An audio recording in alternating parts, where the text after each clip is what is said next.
నమస్కారం. Sunshine hospital సుఖీభవకు స్వాగతం. Powered by Mallika spine centre Guntur. ఈరోజు సుఖీభవలో తిన్న వెంటనే పొట్టలో నొప్పి మొదలవుతోందా? గుండెపోటును ముందే పసిగట్టవచ్చా? పసిబిడ్డకు ముర్రుపాలు పట్టకూడదా? హెపటైటిస్ సి కూడా ప్రమాదకారే. ఇంకా హెల్త్ టిప్. కడుపు నిండా తిండి, కంటి నిండా నిద్ర ఉంటే చాలు. అంతకు మించిన సుఖం మనిషికి మరొకటి లేదు. కానీ కడుపు నిండుగా తినడమే కష్టమైతే అంతకు మించిన శాపం కూడా మరొకటి లేదు.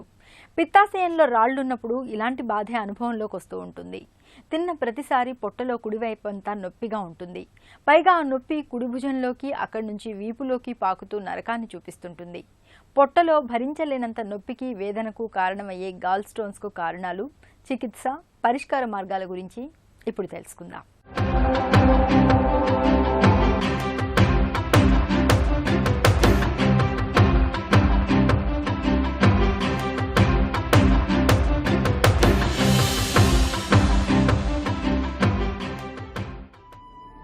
పార్టీలు, ఫంక్షన్లు, పెళ్లిళ్ల సమయాల్లో పీకల దాకా తినటం, ఆపై భుక్తాయాసంతో బాధపడటం మనలో చాలామందికి అనుభవమే.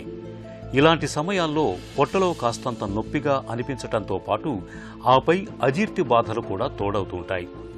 ఎప్పుడో ఒకసారి అనుభవంలోకి వచ్చే ఇలాంటి పొట్ట నొప్పిని పెద్దగా పట్టించుకోవాల్సిన పనిలేదు. కానీ తిన్న ప్రతిసారి పొట్టలో నొప్పి మొదలవుతూ ఆపై వాంతి అవుతున్నప్పుడు, తరచూ జ్వరం వస్తున్నప్పుడు ఆ బాధల వెనక పసరుతిత్తిలో రాళ్లు ఉండే అవకాశం ఉంది. పసరుతిత్తిలో రాళ్లనే గాల్ బ్లాడర్ స్టోన్స్ అని, వాడుకలో గాల్ స్టోన్స్ అని పిలుస్తారు. మన ఆహారపు అలవాట్లు కావచ్చు, లేదా బరువు పెరగటం వల్ల కావచ్చు, మహిళల్లో హార్మోన్ల సమతూకం సరిగా లేకపోవటం వల్ల కావచ్చు, ఇవాళ మనలో చాలామందికి పిత్తాశయంలో రాళ్లనేవి పెద్ద సమస్యగా మారుతున్నాయి. కొంతమందిలో రకరకాల కారణాల వల్ల గాల్ బ్లాడర్లో రాళ్లు తయారవుతాయి. దాన్నే గాల్ స్టోన్స్ అని అంటాం. ఈ గాల్ స్టోన్స్ రావడానికి కారణం ఏంటంటే, ఒకటి లిథోజెనిక్ బైల్ అంటాం. లిథోజెనిక్ బైల్ అంటే పైత్యరసంలోనే ఈ స్టోన్ ఫార్మేషన్కి అనుగుణంగా ఉండేటువంటి పరిస్థితులు ఉంటాయి. మామూలుగా ఉండాల్సినటువంటి మోతాదులో కన్నా ఈ పైత్యరసంలో బైల్ సాల్ట్స్ కానీ, కొలెస్ట్రాల్ కానీ ఎక్కువగా ఉంటే సొల్యూషన్ సాల్వెంట్ రేషియో పెరగటం మూలాన ఈ రాళ్ళు తయారవుతాయి. ఈ బైల్ పిగ్మెంట్స్ వల్ల వచ్చేటువంటి వాళ్ళని పిగ్మెంట్ స్టోన్స్ అంటాము. ఈ కొలెస్ట్రాల్ వల్ల వచ్చేటువంటి వాళ్ళని కొలెస్ట్రాల్ స్టోన్స్ అంటాము. కానీ ఎక్కువ మందిలో ఈ మిక్స్డ్ స్టోన్స్ ఉంటాయి. వాటిలో బైల్ పిగ్మెంటు, కొలెస్ట్రాల్ రెండూ కూడా ఉంటాయి. ఇంకొకటి ఏంటంటే, ఈ గాల్ బ్లాడర్లో ఇన్ఫెక్షన్ ఉండటం మూలాన కూడా ఈ రాళ్ళు తయారు కావడానికి తోడ్పడుతుంది. ఎక్కువ శాతం 30 నుంచి 50 సంవత్సరాల వయసులో వాళ్ళకి వస్తాయి. ఓవర్ వెయిట్ ఉన్న వాళ్ళకి, ఆడవాళ్లలో ఉండేటువంటి హార్మోనల్ బ్యాలెన్స్ మూలానైతేనేమి, ఇవి వాళ్లలో ఆడవాళ్ళలో ఎక్కువగా వచ్చేటువంటి అవకాశం ఉంది. కానీ మగవాళ్లలో కూడా చాలా ఎక్కువగా చూస్తున్నాం ఈ రోజుల్లో. కొంతమందిలో హీమోలైటిక్ ఎనీమియా అని ఉంటుంది. వాళ్లల్లో ఈ పిగ్మెంట్ స్టోన్స్ రావడానికి అవకాశం ఎక్కువ. వాళ్లలో బాగా చిన్న వయసులో అది కూడా చూస్తూ ఉంటాము. కొంతమందిలో ఈ గాల్ స్టోన్స్ వల్ల ఎటువంటి లక్షణాలు కూడా కనిపించవు. వాటిని సైలెంట్ గాల్ స్టోన్స్ అంటాం.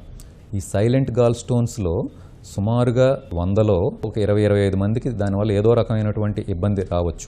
ఆ ఇబ్బందులు ఏంటంటే, ఎక్కువ మందికి నొప్పి వస్తుంది. పొట్టలో కుడివైపున ఈ బొడ్డుకి పైభాగంలో ఈ రిబ్ కేజ్కి కరెక్ట్గా రిబ్ కేజ్ మార్జిన్లో ఉంటుంది గాల్ బ్లాడర్. లివరు ఆ రిబ్ కేజ్ వెనకాల ఉంటుంది. ఆ రిబ్ కేజ్ కింద వైపున గాల్ బ్లాడర్ ఉంటుంది. గాల్ బ్లాడర్ లివర్ కింద సర్ఫేస్లో ఉంటుంది.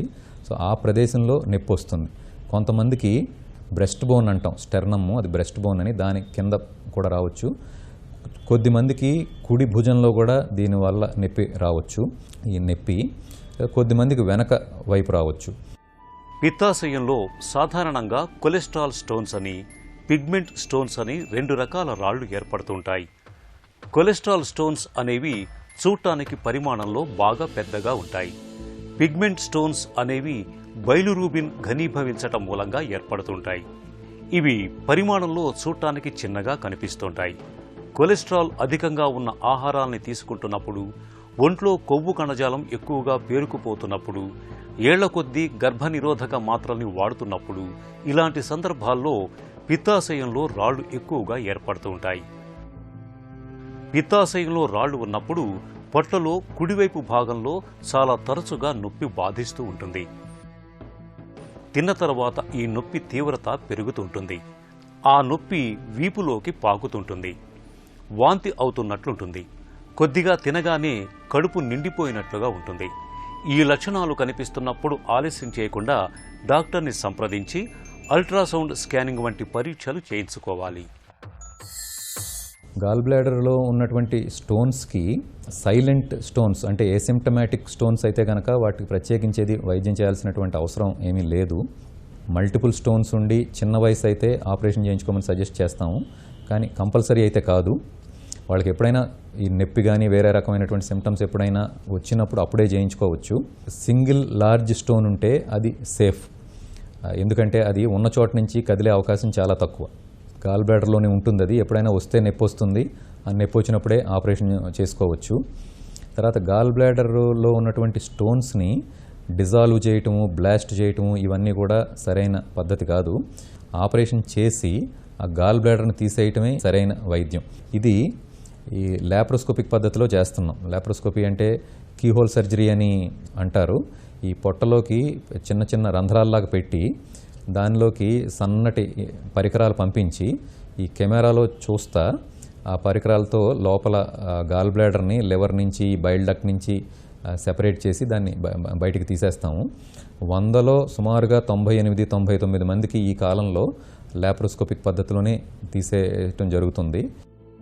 పిత్తాశయంలో రాళ్లు చిన్నగా ఉండి వాటి మూలంగా పెద్దగా ఇబ్బందులేవీ లేనప్పుడు సత్వరమే వైద్యం చేయాల్సిన అవసరం లేదు. కానీ రాళ్లు ఎక్కువగా ఉండి వాటి పరిమాణం 1 సెంటీమీటర్ కంటే పెద్దగా ఉన్నప్పుడు, ఇప్పటికే ఒంట్లో షుగర్ జబ్బు ఉన్నప్పుడు, గుండె జబ్బులు, కిడ్నీ సమస్యలతో బాధపడుతున్నప్పుడు, ఇంట్లో ఎవరికైనా క్యాన్సర్ చరిత్ర ఉన్నప్పుడు ఆలస్యం చేయకుండా వైద్యం చేయించుకోవాలి. కొంతకాలం పాటు మందులు వాడుకోవటం వల్ల పిత్తాశయంలో చిన్న చిన్న రాళ్లు కరిగిపోయే అవకాశం ఉంది. ప్రస్తుతం లాప్రోస్కోపిక్ పద్ధతిలో రాళ్లతో పాటే పిత్తాశయాన్ని తొలగించటానికే డాక్టర్లు మొగ్గు చూపుతున్నారు. గాల్ బ్లాడర్లో రాళ్ళు వచ్చిన వాళ్ళకి ఈ టమాటాలు కానీ ఈ ఆకుకూరలు అది తినకూడదా అని అడుగుతూ ఉంటారు. కాకపోతే అవి కిడ్నీ స్టోన్స్ ఫామ్ అవటంలో తోడ్పడతాయి తప్పితే ఈ గాల్ బ్లాడర్లో రాళ్ళకు కాదు. గాల్ బ్లాడర్లో రాళ్ళు తయారవటానికి ఒక కారణం ఈ పిగ్మెంట్స్, బైల్ పిగ్మెంట్స్, రెండోది కొలెస్ట్రాల్. సో ఉన్నంతలో తీసుకోకుండా జాగ్రత్తలు ఏంటంటే ఈ నూనె వస్తువులు, ఈ వేపుళ్ళు ఇలాంటివి నూనె ఎక్కువగా ఉండేటువంటివి తీసుకోకుండా ఉండటం మంచిది. కొంచెం నీళ్లు ఎక్కువ తాగటం మంచిది. తర్వాత కొంచెం హై ఫైబర్ ఫుడ్, పీచు పదార్థాలు లాంటివి కొంచెం ఎక్కువ తినటం. తర్వాత ఒకసారి గాల్ బ్లాడర్ తీసేసిన తర్వాత ఇంకా వాళ్ళకి మళ్ళీ స్టోన్స్ ఫామ్ అయ్యేటువంటి ఛాన్స్ ఉండదు.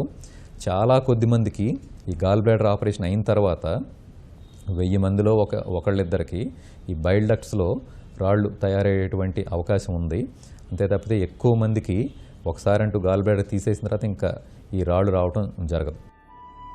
పిత్తాశయంలో రాళ్లు ఉన్నప్పుడు కేవలం రాళ్లను తొలగిస్తే సరిపోతుంది కదా, మొత్తంగా అవయవాన్నే తొలగించటం ఎందుకనే సందేహం మనలో చాలా మందికి వస్తూ ఉంటుంది. కానీ రాళ్లు ఏర్పడినప్పుడు వాటి కారణంగా పిత్తాశయం లోపలి పొరల స్వభావంలో చాలా తేడాలు వచ్చేస్తాయి. తరచూ రాళ్లు ఏర్పడటంతో పాటు క్యాన్సర్గా మారే ప్రమాదము ఉంది. ఇలాంటప్పుడు మొత్తం పిత్తాశయాన్ని తొలగించటమే మేలని చెప్తారు డాక్టర్లు. పిత్తాశయాన్ని తొలగించిన తరువాత పైత్యరసం నేరుగా పేగుల్లోకి విడుదల అవుతూ కొవ్వుల్ని జీర్ణం చేస్తుంది. కాబట్టి తినే ఆహారంలో కొవ్వు పదార్థాల్ని తక్కువగా తీసుకుంటే చాలు. పిత్తాశయం లేకపోయినా మనకు ఎలాంటి ఇబ్బంది ఉండదు. అసలు మొదటి నుంచే మన ఆహారంలో కొవ్వుల్ని, మాంసాహారాన్ని తక్కువగా ఉండేలా చూసుకుంటే పిత్తాశయంలో రాళ్లు ఏర్పడటమన్న మాటే ఉండదు. నిరంతరాయంగా నిర్విరామంగా లబ్డబ్మని కొట్టుకుంటూ మన శరీరం మొత్తానికి రక్తాన్ని సరఫరా చేసే పిడికెడు గుండెకే నేడు అసలు రక్తం అందని పరిస్థితులు ఏర్పడుతున్నాయి. ఫలితంగా గుండెపోటు పెను ముప్పుగా విరుచుకుపడుతూ ప్రాణాంతకంగా పరిణమిస్తోంది. నిజానికి మనలో చాలా మందికి గుండెపోటు గురించి అవగాహన తక్కువనే చెప్పాలి. అసలు గుండెపోటు ఎలా ఉంటుందో, ఆ లక్షణాలను ఎలా పసిగట్టాలో ఇప్పుడు తెలుసుకుందాం.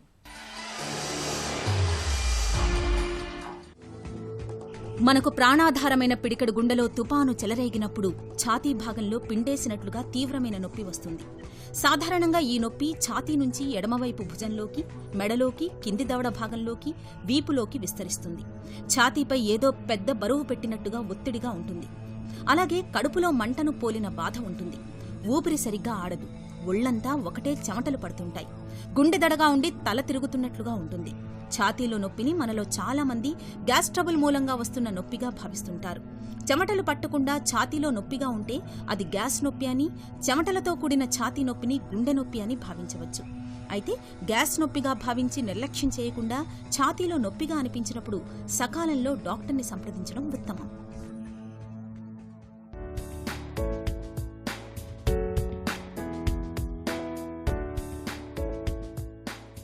చెవిలోకి ఏదో ఒకటి పెట్టి తిప్పుకునే అలవాటు పిల్లల్లోనే కాదు, పెద్దల్లోనూ కనిపిస్తుంటుంది.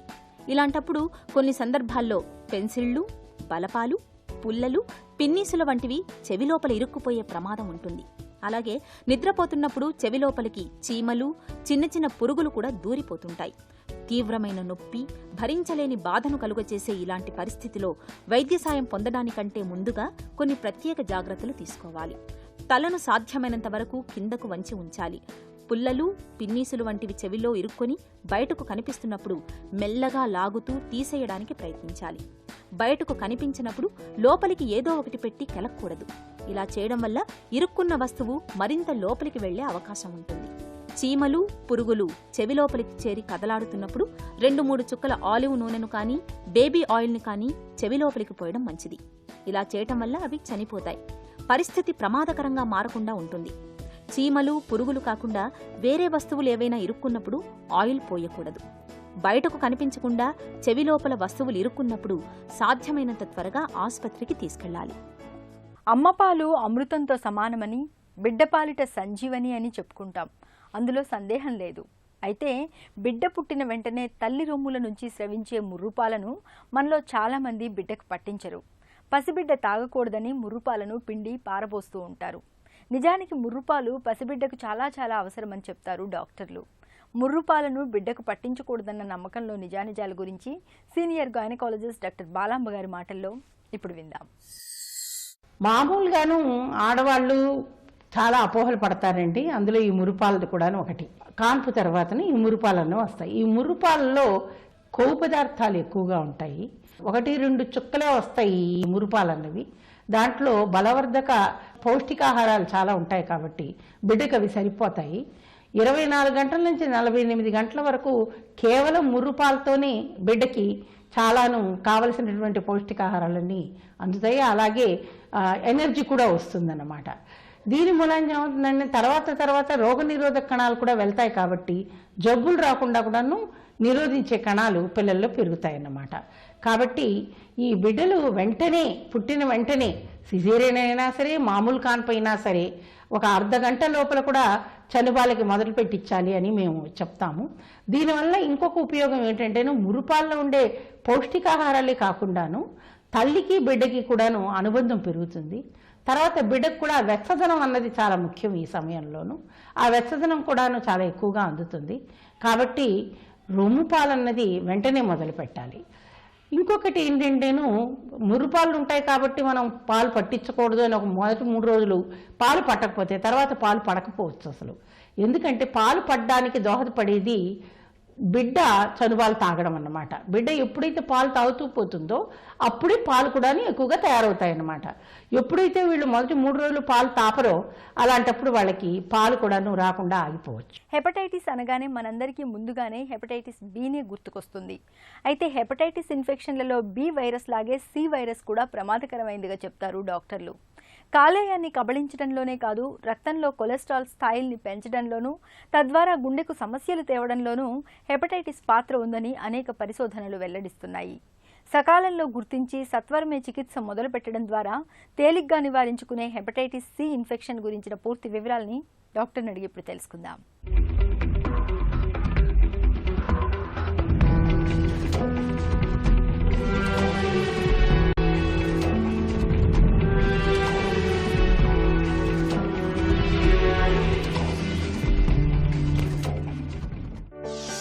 హెపటైటిస్ సి ఎలా సోకుతుంది? హెపటైటిస్ సి అనే వైరస్ లివర్కి చేటు కలిగిస్తుందండి. ఇది కూడా లివర్ని మాత్రమే ఎఫెక్ట్ చేసి లివర్ని cirrhosis and liver cancer, hepatocellular carcinoma అంటారు, ఇలా కారణం చేసే అవకాశం ఉంటుంది. ప్రతి ఒక్కళ్ళు ఈ వైరస్ ఎలా వస్తుంది అనేది తెలుసుకోవాలి. ఒక మనిషి నుంచి ఇంకొక మనిషి వచ్చే అవకాశం ఉంటుంది. ఇది కూడా బ్లడ్ ట్రాన్స్ఫ్యూజన్, హెపటైటిస్ బి లాగానే రక్త మార్పిడి నుంచినే వస్తుంది. ఒక మనిషి నుంచి ఒక మనిషికి, ఓకే, వైఫ్ నుంచి హస్బెండ్కి వచ్చే అవకాశం ఉంటుంది. సెక్షువల్ ట్రాన్స్మిషన్ కూడా వన్ ఆఫ్ ద రీజన్స్. తల్లి నుంచి పిల్లలకు వచ్చే అవకాశం ఉంటుంది, ఇది కూడా ఒక కారణం. ఇలా కాకుండా అన్స్టెరిలైజ్డ్ బ్లడ్ ప్రోడక్ట్స్ కానీ, లేదంటే ఏదన్నా ఇన్స్ట్రుమెంట్స్, అన్స్టెరిలైజ్డ్ సర్జికల్ ఇన్స్ట్రుమెంట్స్ కానీ, అన్స్టెరిలైజ్డ్ డెంటల్ ఇన్స్ట్రుమెంట్స్ కానీ, రేజర్స్ కానీ, ఇలాంటివన్నీ యూజ్ చేస్తే వస్తుంది. ఇదివరకు రోజుల్లో ఒకటే ఇంట్లో ఫాదర్ సన్ ఉంటే ఒకటే రేజర్ యూజ్ చేసేవారు. సో ఫాదర్ టు సన్, ఇలాంటి చాలా కేసెస్ మనం చూస్తున్నాము. సో ఇలాంటి హ్యాబిట్స్ అన్నీ ప్రివెంట్ చేసుకుని జాగ్రత్తలు తీసుకుంటే కనుక ఒక మనిషి నుంచి ఇంకొక మనిషికి వైరస్ సోకే అవకాశం తగ్గిపోతుంది. సో మోస్ట్ ఇంపార్టెంట్గా ఎలా వస్తుంది అని తెలుసుకుంటే ఎలా రాకూడదు అనే జాగ్రత్తలు మనం తీసుకోవచ్చు. హెపటైటిస్ సి లక్షణాలు ఎలా ఉంటాయి? ఈ వైరస్ అనేది మన బాడీలో ఉన్నది లేనిది అనేది జనరల్గా తెలుసుకోవడం చాలా కష్టం. చాలా నాన్ స్పెసిఫిక్గా సిమ్టమ్స్ ఉన్నాయండి. ఎలా ఉంటుందంటే చాలా వీక్గా ఉన్నాము, కొన్నిసార్లు ఆకలి వేయట్లేదు అనే రిపోర్ట్సే ఉంటాయి. Most of the time complaints ఉంటాయి. సో దాని గురించి హై సస్పిషన్ ఎక్కువ తీసుకుని ప్రతి ఒక్కరిని స్క్రీన్ చేస్తే ఈ హెపటైటిస్ సికి మంచిది. సో మన ఆంధ్రప్రదేశ్, తెలంగాణ ఏరియాస్లో చూసుకుంటే కొన్ని పాకెట్స్లో, for example Mahabubnagar, east Godavari district, west Godavari district, ఈ ఏరియాస్లో చాలా ర్యాంపెంట్గా ఉంది. అంటే నార్మల్గా దేశం మొత్తం చూసుకుంటే 2 to 2.5% ప్రివలెన్స్ ఉంటే, అంటే ప్రతి 100 మందిలో ఒక 2 నుంచి 2.5 మందికి మాత్రమే వైరస్ ఉండే అవకాశం ఉంది దేశం మొత్తం స్టాటిస్టిక్స్ తీసుకుంటే. కానీ ఈ లొకేషన్స్లో కనీసం 10 నుంచి 20% మందికి, అంటే 100లో ప్రతి 10 to 20 మందికి ఈ వైరస్ ఉందన్నమాట. అంటే ఇది చాలా ఎక్కువగా ఉంది. ఈ వైరస్ని మనం ఇప్పుడున్న ట్రీట్మెంట్తో కంప్లీట్గా నయం చేసుకోవచ్చు. అంటే కంప్లీట్ క్యూర్ దొరుకుతుంది. కాబట్టి ప్రతి ఒక్కళ్ళు ఇది చాలా ఇంపార్టెంట్ టైము. ఈ వైరస్ గురించి చెక్ చేయించుకుని ఆ వైరస్కి తగు ట్రీట్మెంట్ తీసుకుంటే ఈ వైరస్ని కంప్లీట్గా దేశంలో నుంచినే ఎరాడికేట్, స్మాల్ పాక్స్ని ఎలా అయితే ఎరాడికేట్ చేశామో మన దేశం నుంచి ఈ వైరస్ హెపటైటిస్ సి అనే వైరస్ని మనం కంప్లీట్గా ఎరాడికేట్ చేసే అవకాశం ఉంది. హెపటైటిస్ సి ప్రమాదకరమా? ఈ వైరస్ వల్ల లివర్ డ్యామేజ్ అవుతాం. 100 మందికి ఈ వైరస్ ఉంటే కనీసం 60 నుంచి 70 మందికి లివర్ డ్యామేజ్ అనేది ఏదో ఒక స్టేజ్లో, అది వైరస్ వచ్చిన తర్వాత 10 సంవత్సరాల నుంచి 20 సంవత్సరాల లోపు లివర్ అనేది ష్రింక్ అవుతాం. సిరోసిస్ ఆఫ్ లివర్, హెపటోసెల్యులర్ కార్సినోమా వచ్చే అవకాశం ఉంటుంది. సో ప్రతి ఒక్కళ్ళు ఈ వైరస్ని తమలో గుర్తించుకుని ఉందో లేదో తెలుసుకుని, ఒకవేళ ఉంటే దానికి సరిపడా ట్రీట్మెంట్ తీసుకుంటే ఈ వైరస్ నుంచి కంప్లీట్గా క్యూర్ని పొందవచ్చు. సో మోస్ట్ ఇంపార్టెంట్, ఈ వైరస్ గురించి స్క్రీన్ చేసుకోండి, ప్రతి ఒక్కళ్ళు తెలుసుకుని టెస్ట్ చేయించుకోండి. హెపటైటిస్ సిని నిర్ధారించే పరీక్షలేవి? హెపటైటిస్ సి యాంటీ హెచ్సివి అని ఒక టెస్ట్ ఉంటుంది. ఈ యాంటీ హెచ్సివి టెస్ట్తో హెపటైటిస్ సి అనే వైరస్ మనకు ఉన్నది లేనిది తెలుసుకుని, దాని ప్రకారం ఈ వైరస్ తర్వాత కొన్ని టెస్టులు ఉంటాయి, జీనోటైప్ అని, ఆర్ఎన్ఏ క్వాంటిటేటివ్ అని. ఈ టెస్టులు చేయించుకుంటే మీకు 12 వారాలు ట్రీట్మెంట్ ఇవ్వాలా లేకపోతే 24 వారాలు ట్రీట్మెంట్ ఇవ్వాలా అనేది మీ డాక్టర్ డిసైడ్ చేసి, జస్ట్ ట్యాబ్లెట్ అండి, కొంతమందికి ఒక ట్యాబ్లెట్టే, రోజు ఒక ట్యాబ్లెట్, కొంతమందికి రోజుకు 2 ట్యాబ్లెట్స్తో ఈ వైరస్ కంప్లీట్గా నయం అయిపోయే అవకాశం ఉంది. సో ఇలాంటి టైంలో ప్రతి ఒక్కళ్ళు ముందుకొచ్చి వాలంటరీగా టెస్ట్ చేయించుకుని ఈ వైరస్ ఉంటే కనుక మీ సమీప హెపటాలజిస్ట్ని కలిసి ఆ వైరస్కి ట్రీట్మెంట్ తీసుకుంటే ఈ వైరస్ని మనం కంప్లీట్గా ఎరాడికేట్ చేయొచ్చు. హెపటైటిస్ సికి చికిత్స ఎలా ఉంటుంది? ఈ హెపటైటిస్ సి అనే వైరస్కి రీసెంట్గా, అంటే కనీసం లాస్ట్ ఇయర్ నవంబర్ వరకు కూడా కాంప్లికేటెడ్ ట్రీట్మెంట్ ఉండేది. అంటే ఇంజెక్షన్స్, ట్యాబ్లెట్స్, దానివల్ల రకరకాల సైడ్ ఎఫెక్ట్స్ ఇలాంటివి ఉండేవి. 2015 నవంబర్ నుంచి మన దేశంలో చాలా మంచి ట్రీట్మెంట్ అవైలబుల్గా ఉంది. జస్ట్ ట్యాబ్లెట్స్ 12 వారాలు, కొంతమందికి 24 వారాలు మాత్రమే ఈ ట్యాబ్లెట్స్ ఇవ్వటం వల్ల ఈ వైరస్ కంప్లీట్గా తొలగించుకోవడం. అంటే ఇది జస్ట్ ట్రీట్మెంట్ కాదండి, ఇట్స్ క్యూరింగ్. ఆ వైరస్ నుంచి మనకి కంప్లీట్ ఇది దొరికే అవకాశం ఉంది. It's like curing the virus. Only ఒక chronic virus which can be cured ఏదన్నా ఉంది అంటే అది హెపటైటిస్ సి వైరస్. సో దానికి ట్రీట్మెంట్ అవైలబుల్గా ఉంది. సత్వరమే గుర్తించి చికిత్స మొదలు పెట్టడం ద్వారా హెపటైటిస్ సి ఇన్ఫెక్షన్ నుంచి త్వరగా బయటపడవచ్చు. ఇక ఈరోజు కార్యక్రమాన్ని ముగించే ముందు సన్షైన్ హాస్పిటల్ సమర్పించే ఒక చిన్న చిట్కా మీకోసం. వెక్కిళ్ళు ఆగకుండా వేధిస్తున్నప్పుడు ఒక చెంచా తేనెలో కొద్దిగా సొంటి పొడిని కలిపి తీసుకోండి. వెక్కిళ్ళు వెంటనే తగ్గిపోతాయి. సుఖీభవ కార్యక్రమానికి సంబంధించి మీ విలువైన సూచనలు, సలహాల్ని వెంటనే మాకు రాయండి. మా చిరునామా Sukhibhava, ETV, Ramoji film city, Hyderabad 501512 లేదా sukhibhava@etv.co.in కు ఈమెయిల్ చేయండి. మీ ఆరోగ్య సంజీవిని సుఖీభవ కార్యక్రమాన్ని ఇప్పుడు యూట్యూబ్ ఆన్లైన్లో www.youtube.com/etv news లింక్ ద్వారా కూడా వీక్షించండి.